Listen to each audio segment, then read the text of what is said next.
Good afternoon, YouTube. It's Coach Fusion coming at you. It's 12:10 p.m. on the 24th of June, and it's a beautiful sunny day outside. I'm just loving it. I'm going to be just going over a few quick things on this video because I've only got a few gigs left on this chip, and it's going down fast. I'm watching it right now. So I've got a couple of questions I'm going to answer for my blank slaters. First one was from France Lise, and it's about intra versus pre versus post-workout supplementation. What's good, what's bad, what's the newest stuff.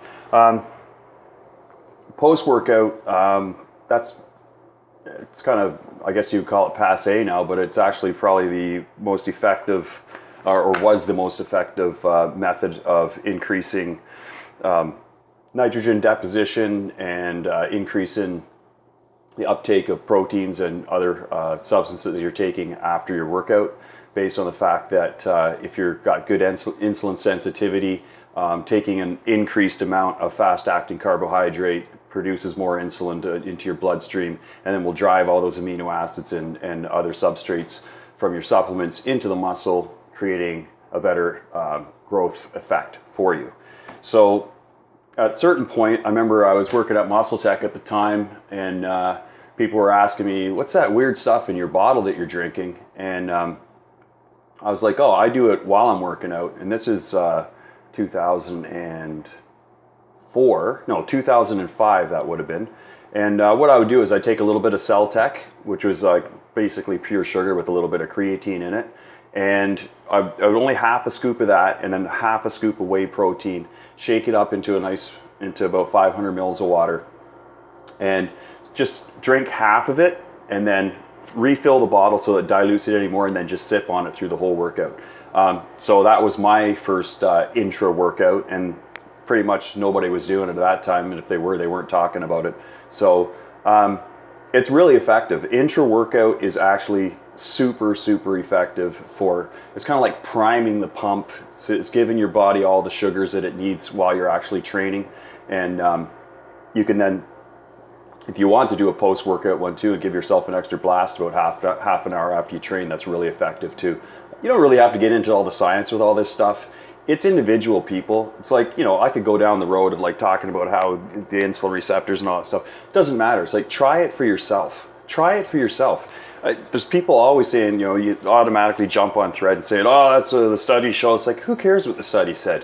What if it works for you? That's what the real thing is there. So France, there's my answer for that one. Intra-workout, pre-workout, post-workout, you got to experiment for yourself. And again, most of the stuff comes down to how insulin sensitive are you? My mission, and I've already accomplished that, I think, is like I'm the most insulin sensitive person on the planet. It's like if I even taste sugar, I'm going to have a hypoglycemic shock. And I'm going to get into that too, because one of my friends was like, that's not healthy. And a lot of people are like, oh, I get hypoglycemia now. I've got hypoglycemia. You don't have hypoglycemia. You don't. Your body is reacting correctly to the sugars that you're giving to your body now. So if I eat a thing of roast beef that they have in the kitchen, and they have that, they put whatever the sauces and stuff on it now, even if I scrape all that stuff off, it's still going to give me a sugar crash about half an hour to 40 minutes later, because my body is that sensitive to sugar now that it tells me what's bad for me. So it's not a detrimental health effect when you have a blood sugar crash. It's your body telling you you're eating crap. So there's my view on that one. Post below if you have comments on that, but those are my own personal theories, and all I know is I've had all my blood panels done, which is another thing. A lot of people are like, well, I do this, and they never get blood panels done. They never get anything tested. They don't even know whether it's good for them or not. My blood panels, when my doctor saw those things, he was like, I've only seen one other person with a reading like yours, and he was like an Ironman triathlete. I don't barely even work out. I just make sure that my diet's perfect all the time.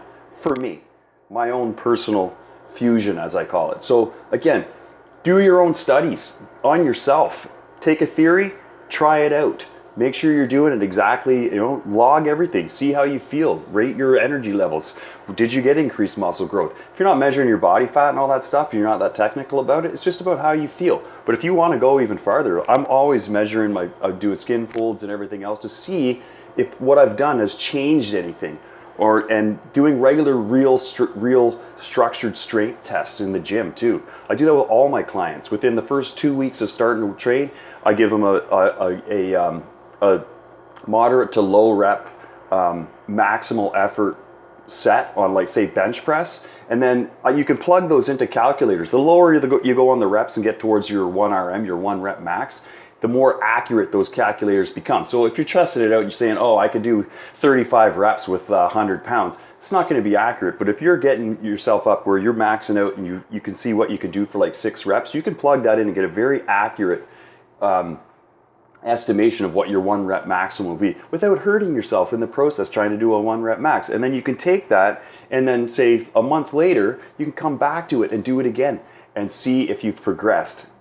You could then therefore say, well, I won't change anything with my workout, and I'll try doing intra workout shake drink for a month and see if it actually increases my gains. Boom, you know whether you got results or not. If you don't track, then you're never going to know the answer. It's like trying to solve an equation and you don't know what x is, or you've got 2 x's and there's no way that you can know what one of those factors are. You're never going to figure it out if you don't log and track yourself. So that's another topic too.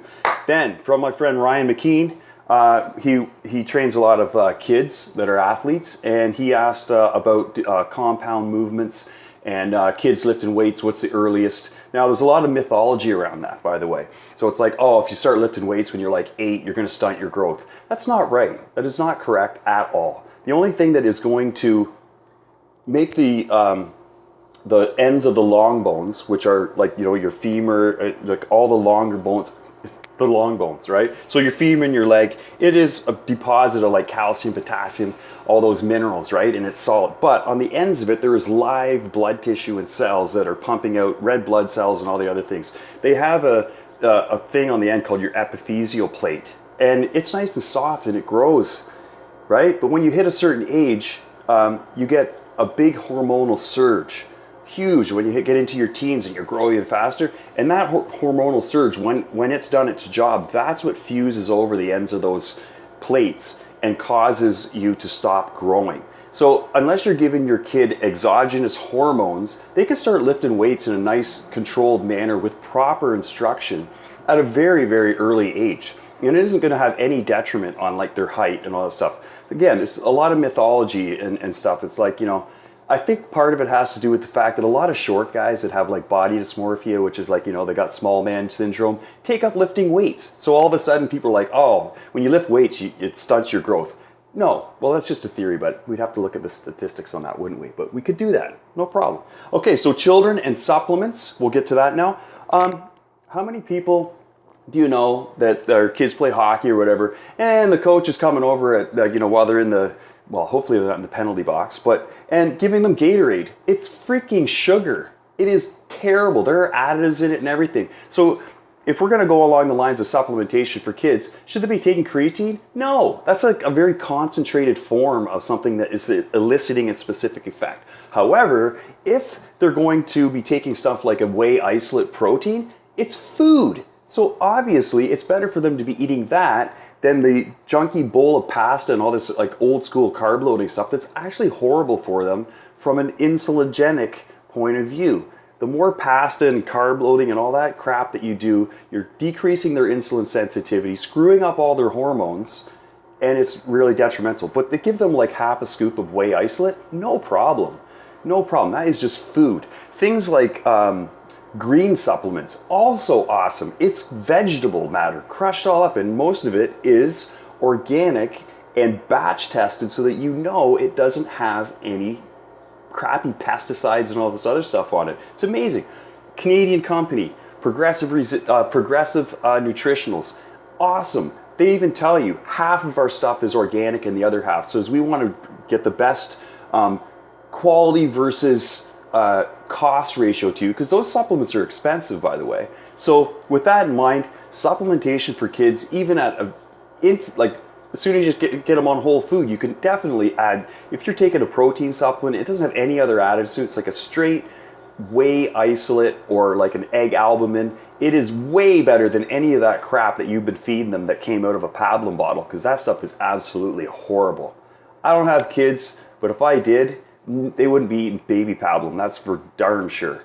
Darn sure. No way. So there's my answers to those 2 questions. France Lee's, Ryan McKean, and I know a couple other people commented on it. Definitely for the supplements for kids, nothing that's like performance enhancing. No stuff like pre-workouts and intra-workouts, things that are concentrated forms that are supposed to elicit a specific response. That's for an adult. I wouldn't let them touch that until they're like 18 and or at whatever point they haven't had any more growth anymore, and you're not going to have any problems there. So that's my answer on that one. If it's a food supplement, no problem. Multivitamins. Look at, most parents are feeding their kids Flintstone vitamins. Those things are horrible. They're full of like binders and fillers. Those things are garbage. So if you're going to get your kid and give them a crushed up tablet of like Solgar vitamins that comes in a dark glass bottle that is well formulated, it's only going to benefit them. You just cut it up into smaller pieces, crush it up. It's way better than what you're buying down at Loblaws in the Flintstone section. So that's my thoughts on that. So I could go into a whole bunch of